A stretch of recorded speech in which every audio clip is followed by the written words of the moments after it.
Assalamualaikum warahmatullahi wabarakatuh. Salam sejahtera untuk kita semua. Perkenalkan, saya Juwari. Saat ini aktif sebagai dosen di program studi Teknik Informatika Fakultas Teknik Universitas PGRI Madiun. Kewajiban saya sebagai dosen tentu melakukan tridharma perguruan tinggi, yaitu pengajaran, penelitian, dan pengabdian kepada masyarakat. Dharma saya sebagai dosen menitik beratkan pada pengajaran. Hal ini sesuai dengan mission statement saya untuk meningkatkan kualitas pendidikan. Saya mengajar sesuai dengan bidang saya, yaitu jaringan komputer. Proses pembelajaran yang baik dan metode yang tepat akan meningkatkan kemampuan akademik mahasiswa. Metode pembelajaran yang saya gunakan adalah kuliah atau ceramah, kemudian diskusi, studi kasus, bereksperimen, dan pembelajaran berbasis proyek. Untuk mendukung sumber belajar mahasiswa, saya telah menerbitkan buku ajar dan buku referensi yang ber-ISBN. Selain itu, saya aktif melakukan penelitian pada bidang jaringan komputer. Salah satu hasil penelitian yang telah dipublikasikan yang berjudul Analisis Noise Floor Threshold terhadap sinyal strike pada Wireless Local Area Network Protokol NV2. Sedangkan untuk dharma pengabdian kepada masyarakat yang telah saya lakukan, yaitu pelatihan pemasangan WiFi menggunakan kabel fiber optik. Hasil pengabdian sampai saat ini masih aktif digunakan dan dimanfaatkan oleh masyarakat setempat. Terkait dengan mata kuliah yang saya ampu, yaitu jaringan komputer 2, lebih detail tertuang pada RPS. Pada mata kuliah jaringan komputer 2 ini, dengan kode TIF 21316, mata kuliah ini merupakan mata kuliah wajib yang memiliki bobot 3 SKS yang ditempuh mahasiswa pada semester 5. Terdapat mata kuliah prasyarat untuk jaringan komputer 2, yaitu jaringan komputer 1. CPL Prodi yang dibebankan pada MK terdapat 4 CPL.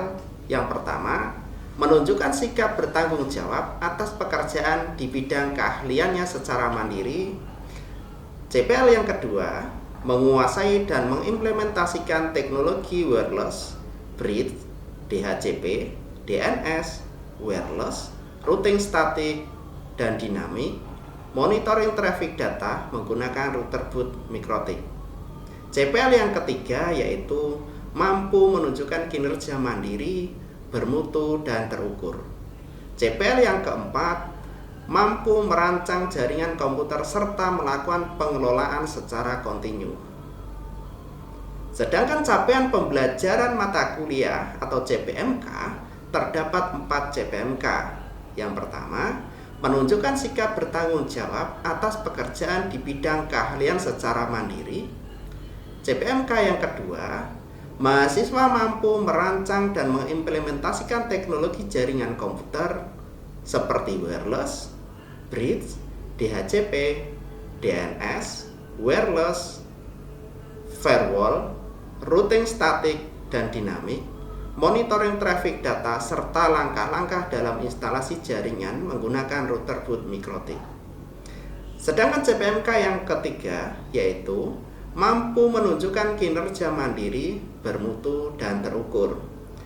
Dan CPMK yang keempat adalah mampu merancang dan membangun sistem jaringan komputer serta melakukan pengelolaan secara kontinu menggunakan router boot mikrotik.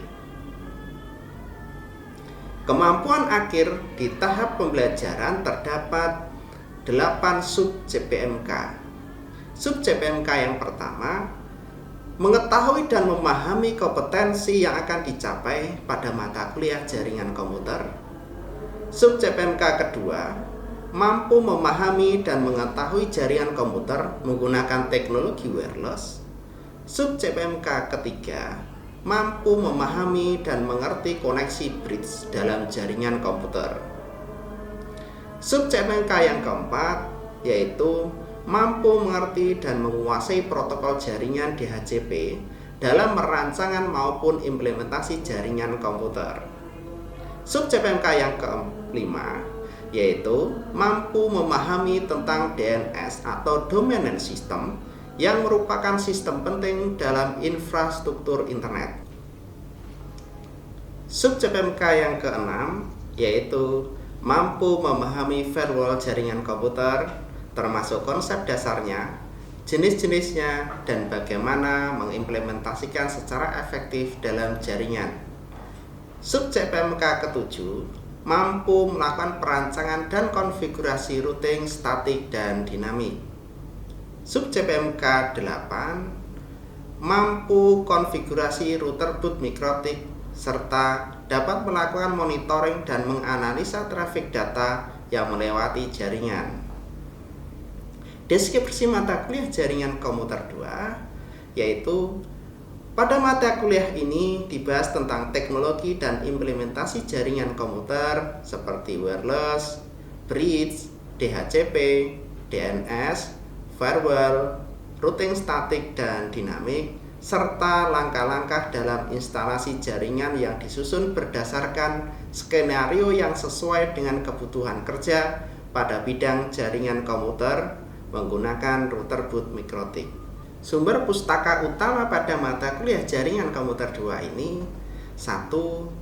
Todd Lamley, CCNA, Cisco Certified Network Associates Study Get Sick Edition.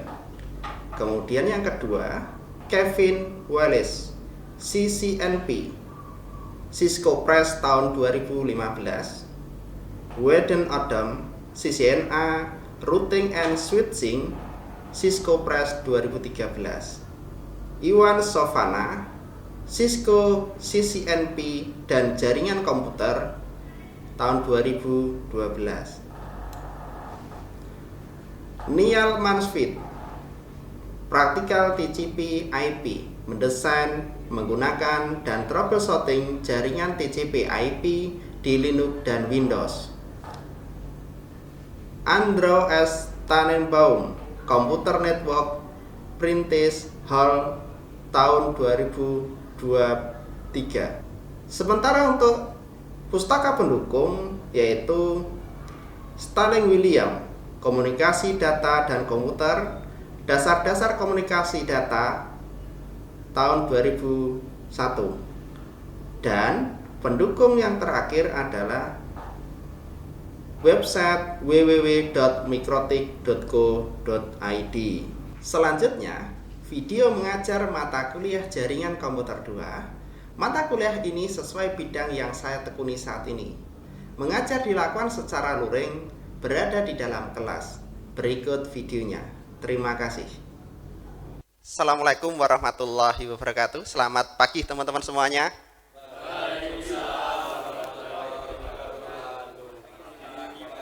Bagaimana kabarnya? Sehat? Masih semangat? Semangat. Sebelum kita mulai perkuliahan hari ini, mari kita berdoa menurut agama dan kepercayaan kita masing-masing. Berdoa, dipersilahkan.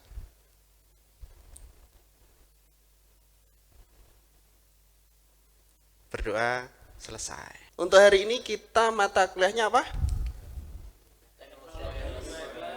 Mata kuliahnya apa?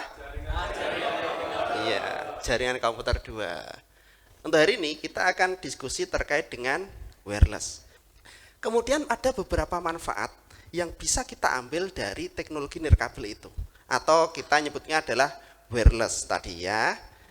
Yang pertama adalah kemudahan akses, jelas. Kita mudah mengaksesnya, kita mudah mengkonfigurasinya dan sebagainya. Kemudian di sini ada kemudahan, kelebihan mobilitas. Mobilitas itu berarti adalah salah satu keunggulan utama teknologi nirkabel adalah mobilitas yang diberikannya. Maksudnya, kamu punya wifi kan di rumah, bisa pindah kamar, bisa di kamar satu, kamar kedua, tidak ribet kan handphonenya. Nah, itu salah satu kelebihan dari wireless. Jadi kita bisa berpindah-pindah sesuai dengan keinginan kita. Jika terkoneksi dalam satu jaringan itu. Ya, selama terkoneksi loh ya. Kalau misalkan bagaimana tidak terkoneksi, nah nanti ada caranya. Bagaimana ketika misalkan saya punya WiFi di rumah nih yang ada di depan, kemudian bagaimana cara bisa sampai ke belakang, nanti ada caranya ya. Kemudian yang kedua adalah skalabilitas. Jaringan dapat dengan mudah diatur ulang atau diperluas tanpa memerlukan penarikan atau perubahan fisik pada kabel. Jelas ya, karena wireless kita tidak perlu membutuhkan kabel. Kita lebih mudah mengembangkannya. Misalkan saya punya sebuah akses point di rumah, punya WiFi kalau bahasa kalian ya, WiFi ya. Oke. Daripada nanti saya menyebutkan wireless, saya sebutkan WiFi. Kita yang sudah familiar dengan WiFi. Misalkan kalian punya handphone di rumah ada berapa? Dua ya. Misalkan kok tiba-tiba tetanggamu datang 5 orang, bisa connect gak dengan wireless itu? Bisa ya. Apakah kita perlu mencolokkan kabel? Tidak. Berarti itulah kelebihannya. Dia skalabilitas. Dia bisa menambah lebih fleksibel. Itu keuntungannya. Kemudian kenyamanan. Tidak adanya kabel fisik menghilangkan kebutuhan untuk menghubungkan secara fisik antar perangkat dan jaringan. Lebih nyaman ya. Coba bayangkan. Kalian punya handphone ya kan? Handphone. Bayangkan kalau misalkan harus connect kabel. Berapa ribetnya kita? Ribet kan? Nah, makanya nyaman. Manfaat yang kelima. Nah, nanti ada beberapa manfaat. Pengurangan biaya instalasi, pemasangan maksudnya. Kalau harus misalkan ada temennya tadi, tetangganya 5 masuk harus pasang kabel, otomatis kan harus beli kabel. Nah, ini kelebihannya dia tidak perlu biaya instalasi. Biaya instalasi kan tidak harus membayar yang pasang, tapi membeli kabelnya, konektornya, ya kan? Kemudian jangkauan lebih fleksibel. Jadi jangkauannya itu kalau misalkan tadi pasangnya di rumah kamar depan, bisa ke kamar kedua. Ya, fleksibel. Jadi nanti tergantung. Wireless itu ada namanya frekuensi. Frekuensi ada 2,4, ada 5,8. Kayak di WiFi kalian di handphone kan ada kayak? Berapa? 2,4 dan 5,8 ya. Kalian sering pakai yang mana? 24 apa 58? Oh gitu ya, betul. Jadi kalau misalkan frekuensi 2,4 itu ringnya itu dia lebih jauh. Kalau frekuensi 5 dia lebih dekat. Cuma kalau di frekuensi 2,4 dia jauh, cuma dia kecil. Kalau frekuensi 5,8 dia ringnya dekat, cuma bandwidthnya lebih besar. Itu yang bedakan. Jadi maka dikatakan tergantung dari jangkauannya, dia fleksibel. Jika teman-teman mau yang jaraknya jauh bisa menggunakan 2,4 untuk yang handphone ya, tapi untuk yang outdoor bisa menggunakan 5,8. Oke, sampai di sini mungkin ada pertanyaan? Oke. Silakan Mas Sia ya. Iya Pak. Ya. Sebelumnya izin bertanya, tadi kan mengenai wireless ini.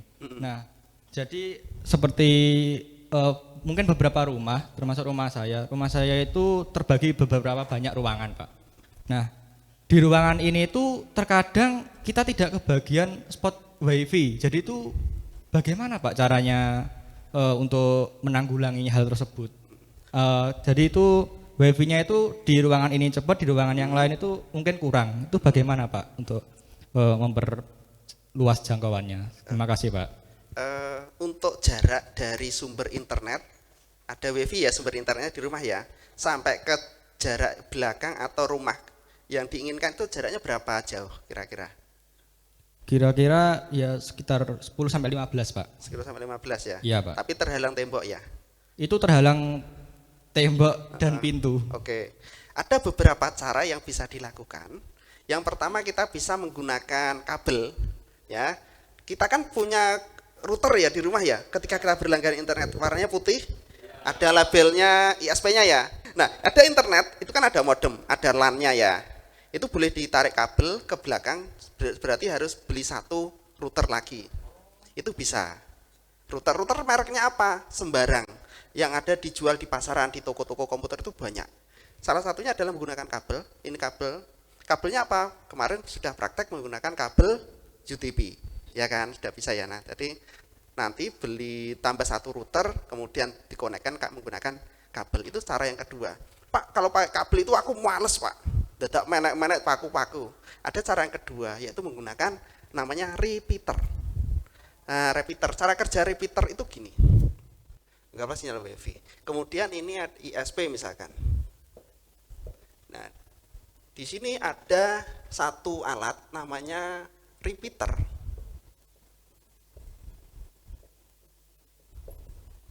Nah, repeater.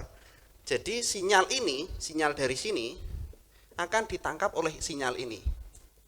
Nah, akan ditangkap dan kemudian ini akan disebarkan ulang. Ini cara kerja repeater. Nah, ini bisa menggunakan cara-cara seperti ini. Ini cara yang kedua. Ini lebih simple, lebih mudah dan lebih murah.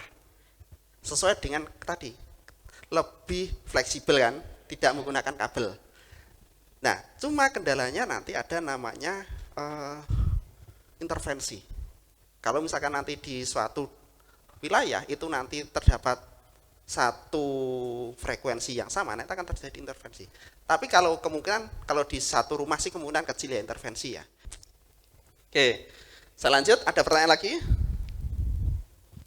Oke, silahkan. Tes.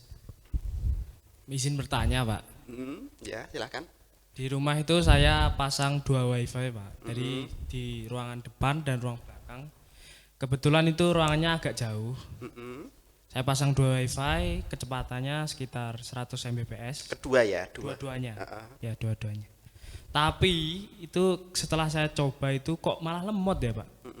Jadi jaringannya agak lemot, padahal saya masang yang itu lumayan cepat. Seharusnya. Yeah. Itu bagaimana, Pak? Itu 2 ISP yang sama atau tidak? Ya sama. Sama ya. Ya. Boleh ya? Nggak tahu saya, Pak.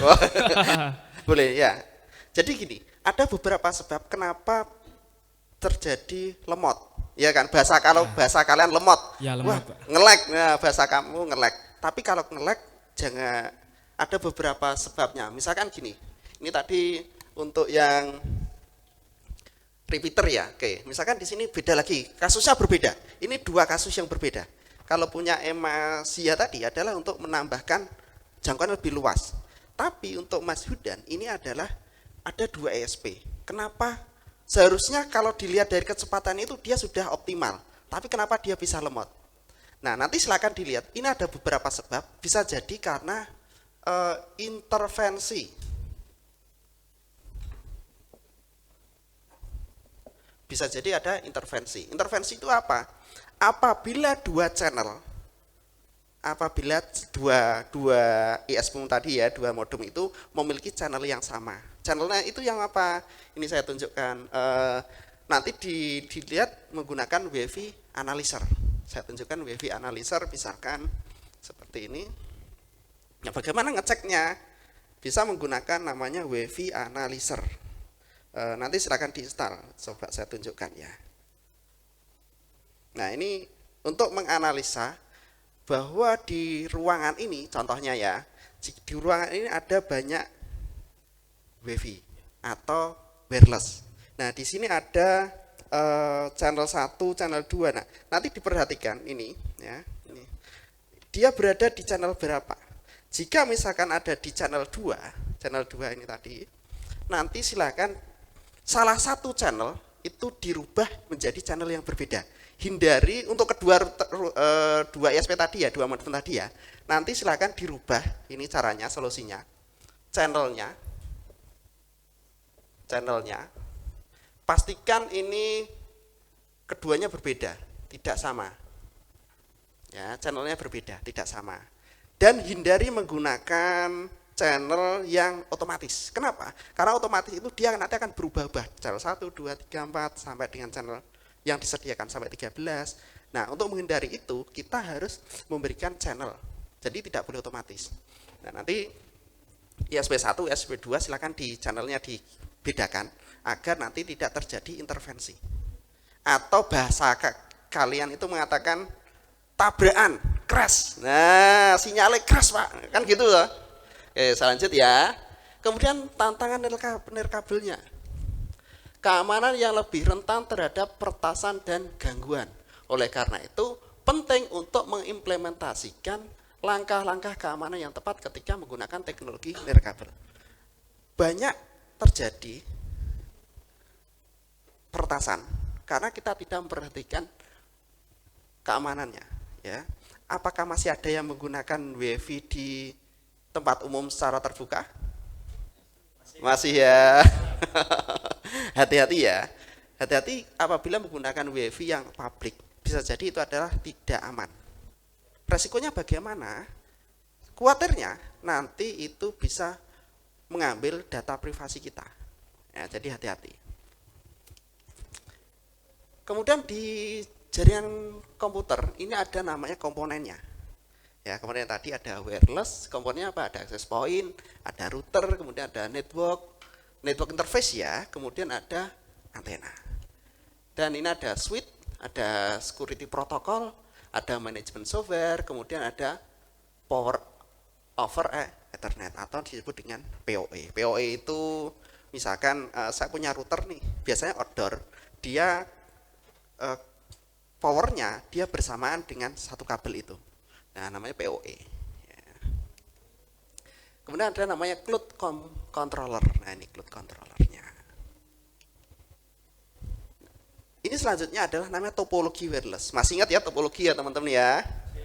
Oke, ada beberapa topologi. Kalau kemarin kan ada topologi mesh, tree, kemudian star dan lain-lainnya. Ada hybrid juga. Bagaimana untuk topologi wireless? Nah, ini ada beberapa topologi wireless. Ini ada 6. Ada 6. Yang pertama adalah infrastrukturnya mode infrastruktur. Kemudian ini ada ad hoc. Ad hoc itu kayak sementara. Jadi misalkan saya butuh di sini misalkan saya membutuhkan jaringan, kemudian saya pasang topologinya. Kemudian saya pengen tambah repeater nih kayak misalkan Mas Sia tadi. Ini kan sementara. Wah, Pak, karena di rumah saya ada hajatan, biar tetangga bisa. Nah, ini ad hoc bisa. Kayak itu, jadi sementara. Kemudian mesh ya, mesh sama. Kalau mesh kemarin kan menggunakan kabel, cuma bedanya ini kita menggunakan wireless, gitu aja. Kemudian untuk point to point. Nah, point to point. Kalau point to point itu gini. Misalkan ini ada access point nih. Ini ada access point-nya ya. Kemudian di sini ada access point. Nah, ini kan terkoneksi. Nah, 1 lawan 1. Ini berarti adalah point to point. 1 lawan 1, point to point. Jadi ini sebagai point, ya sebagai station. Yang kelima ada point to multi point. Berarti 1 dikeroyok. Ini sebagai AP misalkan ya. Nah, ini ada 2, ada 3. Nah, ini ada 3. Nah, ini. Gitu ya. Nah. Ini sebagai AP, ini sebagai station. Nah, dibaca station. Kalau point multi point ini adalah dia akses poinnya 1, kemudian kliennya banyak, lebih dari 1. Itu namanya point multi point. Ada station 1, 2, 3. Kalau misalkannya ditanya bagusan mana point to multi point sama point to multi point, bagusan mana kira-kira? Kenapa? Itu 1 ya? Iya. Karena dia terfokus. Benar. Kalau misalkan performa ataupun nanti kebutuhan nanti dilihat tergantung dari kebutuhan bandwidthnya ya, dan spesifikasi pada setiap device atau perangkatnya. Contoh kalau misalkan kita menggunakan mikrotik yang bisa point to multi point adalah dia levelnya level 4 ya, jadi nanti dia bisa stationnya 3, kemudian akses pointnya. Kalau point to point satu. Oke. Bagaimana ketika terjadi trouble? Yang pertama adalah mengidentifikasi masalah umum pada jaringan, diidentifikasi. Dia kenapa? Ya. Apakah topologinya sudah benar? Apakah konfigurasinya sudah benar? Atau mungkin terjadi intervensi? Nah, bisa jadi. Kemudian penggunaan perangkat analisis jaringan, digunakan software ya, atau menganalisa ini kenapa kira-kira. Bisa menggunakan tool yang free ataupun yang berbayar. Kemudian pengaturan dan konfigurasi yang benar, karena nanti di konfigurasi harus dipastikan ini menggunakan channel berapa, menggunakan frekuensi berapa, kemudian protokolnya apa, harus dipastikan dulu untuk memastikan bahwa semuanya benar biar tidak terjadi trouble. Teman-teman silahkan mengobservasi lingkungan tempat tinggal penggunaan teknologi jaringan wireless. Nanti apa yang diobservasi? Yang pertama adalah topologinya bagaimana, point to point atau bagaimana, nanti silakan diobservasi, dilihat ya. Kemudian protokol yang digunakan, kemudian ISP yang digunakan. ISP itu adalah Internet Service Provider. Kemudian device yang digunakan apa? Mereknya itu loh ya. Nah, kan banyak ya, ada Huawei, ada Tenda, ada lagi ya. Oke, terkait dengan tugas ada pertanyaan? Oke. Mbak Amel, silakan Mbak Amel. Izin bertanya Pak mengenai tugasnya. Bagaimana kalau di tempat tinggal nggak ada wifi gitu Pak? Baik, terima kasih. Oke. Saya tidak menyebutkan itu loh ya. Oke. Bagaimana jika tidak ada, Pak saya kan tidak berlangganan ISP di rumah, jadi saya tidak punya ini gitu ya. Mungkin nanti Mbak Amel atau teman-teman bisa melihat tidak harus di rumahnya, mungkin di lingkungan RT-nya, kelurahannya, itu kan pasti ada wifi. Nah, coba nanti dianalisa, diobservasi, ya, tidak harus di rumah ya teman-teman ya. Misalkan Pak, saya boleh nggak di angkringan? Boleh, itu kan sekitar rumah saya, berarti saya boleh ini Pak? Boleh, ya, menganalisa ya, mengobservasi, boleh, tidak harus di rumah. Karena di sini adalah tempat tinggal, di lingkungan, ya, di lingkungan. Untuk penilaiannya ini nanti sesuai dengan RPS kemarin, ini adalah 5% ya teman-teman ya. 5% dari seluruh pertemuannya nanti. Ada pertanyaan teman-teman? Cukup ya, kita akhiri ya. Terima kasih teman-teman untuk waktunya. Kita bertemu lagi minggu depan, insya Allah nanti kita berkaitan dengan bridge, ya, teknologi bridge. Kalau tadi adalah wireless, minggu depan kita akan ketemu lagi, mata kuliahnya adalah mata kuliah apa? Jaringan komputer 2. Materinya adalah terkait dengan bridge.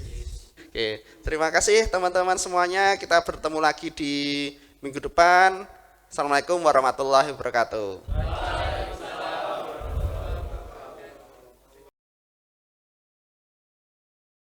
Demikian video deskripsi diri dan video singkat mengajar yang saya lakukan pada mata kuliah Jaringan Komputer 2 di program studi Teknik Informatika Fakultas Teknik Universitas PGRI Madiun.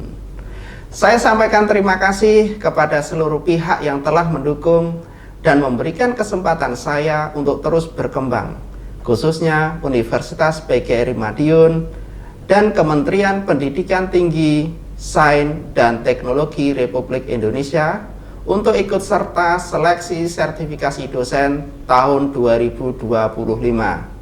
Terima kasih. Assalamualaikum warahmatullahi wabarakatuh.